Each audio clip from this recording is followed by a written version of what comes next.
नमस्कार, बहुत स्वागत है आपका डेली 24 भारत पर। मैं हूं आपके साथ योगेश पांडे। 5 साल बाद आए देश के सबसे बड़े त्योहार लोकसभा चुनाव का चुनावी चस्का हर कोई अपने अपने स्वादानुसार लेता नजर आ रहा है, और खास तौर पर सियासतदान। इसे और सरल भाषा में कहें तो सियासी दल और उनके नेता। वैसे तो इन नेताओं की फितरत अपने विपक्षी दल के नेताओं को घेरने की होती है, लेकिन सियासी उठापटक के बीच कई मौके ऐसे भी आते हैं जब ये नेता खुद की पार्टी पर तंज कसने या हमला बोलने से भी चूकते नहीं हैं। अब आप सोच रहे होंगे कि आखिर आज हम किस दल और किस नेता की बात कर रहे हैं, तो सुनिए। दरअसल देश में लोकसभा के चुनाव हो रहे हैं और अब तक 3 चरणों के चुनाव संपन्न भी हो चुके हैं। अब आप फिर सोच रहे होंगे कि इसमें नई बात क्या है।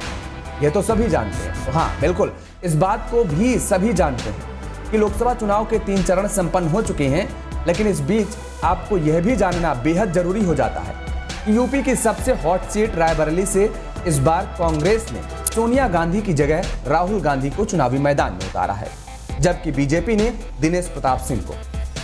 दरअसल पिछले चुनाव में अमेठी विजय के बाद से रायबरेली पर भारतीय जनता पार्टी नजर गड़ाए बैठी हुई है और अपनी तैयारियों में कोई कोर कसर नहीं छोड़ रही है।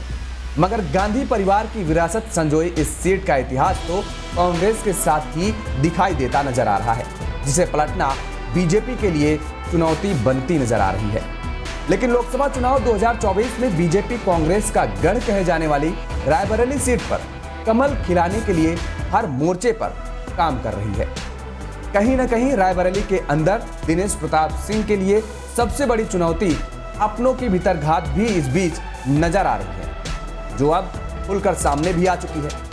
दरअसल रायबरेली की सदर सीट से बीजेपी विधायक आदिति सिंह की एक पोस्ट से सियासत गर्मा गई है।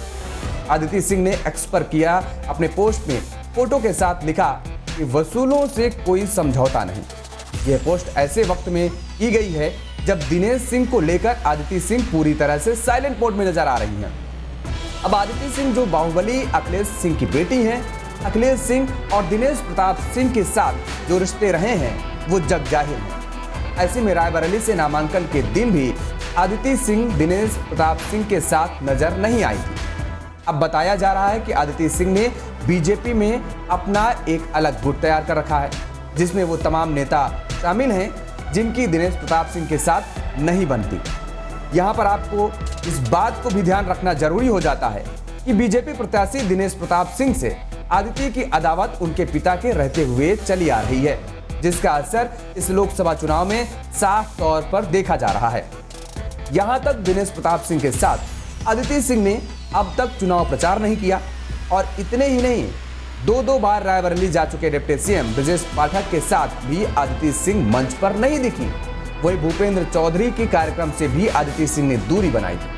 ऐसे में चुनाव से पहले दिनेश प्रताप सिंह और आदिति सिंह के बीच साफ मतभेद दिखाई दे रहे हैं, जिसका फायदा उठाने में कांग्रेस कोई भी कोर कसर नहीं छोड़ना चाह रही है। अब कांग्रेस के प्रवक्ता अंशु अवस्थी ने क्या कुछ कहा है, जरा वो भी सुन लीजिए आप। क्योंकि जिस तरीके से राहुल गांधी जी ने उत्तर प्रदेश में रायबरेली से अपनी परंपरागत सीट से चुनाव लड़ने का जो मन बनाया, उसके बाद पूरे उत्तर प्रदेश में इंडिया गठबंधन को ताकत मिली। और इसी वजह से दिनेश सिंह जी के बेटे का बयान, आदिति सिंह का बयान और तमाम भाजपाओं के आपस की खींचतान के बयान आ रहे हैं सामने, क्योंकि उनको पता है कि हिंदुस्तान की सबसे बड़ी जीत रायबरेली की राहुल गांधी की जीत होगी। भारतीय जनता पार्टी का दूर दूर तक कहीं वहां पर पता नहीं लगेगा, सुपड़ा साफ होगा। आज इसी वजह से पहले से खींचतान शुरू हो गई है। अब कांग्रेस भले ही इस बात का दावा कर रही हो कि इस लोकसभा चुनाव में सबसे बड़े अंतर से जीत का रिकॉर्ड कांग्रेस रायबरेली में दर्ज करेगी, लेकिन रायबरेली की जनता आखिर किसे संसद पहुंचाएगी, ये तो 4 जून को ही पता चल पाएगा। मेरे साथ फिलहाल इतना ही। आप देखते रहिए डेली 24 भारत। नमस्कार।